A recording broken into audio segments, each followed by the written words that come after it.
नमस्कार, तुम्ही बघत आहात आरोग्य दूत न्यूज. आरोग्य दूत न्यूज मध्ये आपलं सर्वांचं स्वागत आहे. आता आपण आलेलो आहोत पाचोरा तालुक्यामध्ये ओझर या ठिकाणी काकणबरडी आहे. या ठिकाणी दरवर्षी इथे मोठ्या संख्येमध्ये यात्रा भरते, दरवर्षी भरते आणि दर रविवारी छोटा का होईना छोटी यात्रा भरत राहते. स्थानिक लोक आहेत, आपण त्यांच्याकडून जाणून घेऊया की याचं खरं रहस्य काय आहे. या मंदिराबद्दल थोडी माहिती देऊन द्या. जय मल्हार सर. इथे चंपाषष्ठी निमित्त खंडेराव महाराजची मोठी यात्रा भरते. जवळजवळ 5-6 तालुक्याच्या आसपास कुठे खंडेराव महाराजचं मंदिर नाही.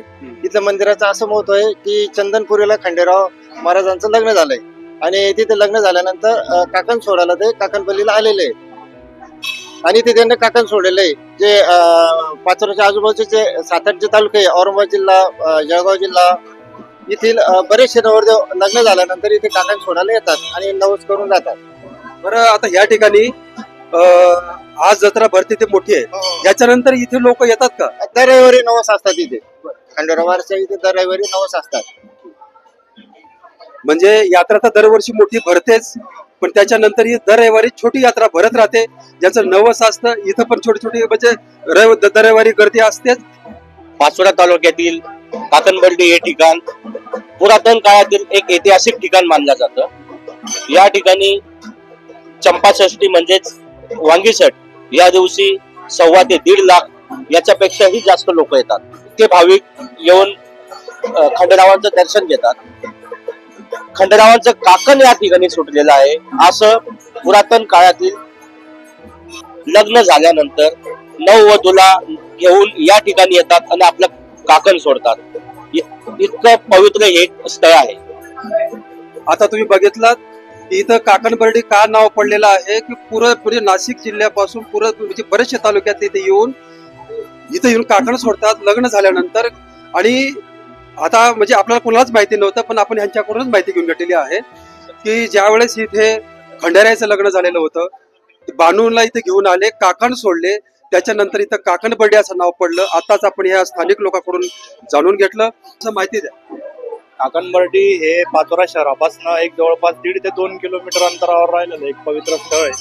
आणि येत्या काही दिवसांमध्ये काकणबरडीचं जे रूप आहे हे अजून पर्यटक स्थळाकडे मोडलं जात आहे. त्यामुळे इथं आता डेव्हलपमेंट चालू आहे. इथं पर्यटक पाचोराच नाही तर पाचोरा, भडगाव, चाळीसगाव जवळपास एक 15-20 तालुके जे असतील आम्हाला लागून ते इथपर्यंत येतात आणि डेव्हलपमेंट खूप मोठ्या प्रकारात चालू आहे.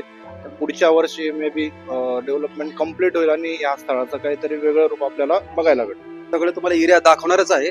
ह्याच्या एवढा बदल करणाऱ्यात जे लोकांना इथं पाण्याची व्यवस्था असेल, बसण्याची व्यवस्था असेल, जे बी असेल पूर्ण व्यवस्था ह्याच्यामध्ये बदल करून देतील. आणि म्हणजे ह्या वर्षीपेक्षा पुढच्या वर्षी तुम्हाला नक्कीच हे सगळं ह्याच्यामध्ये बदल करून दिसलेलं असेल. धन्यवाद.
दादा, इकडे बाहेर, इकडे.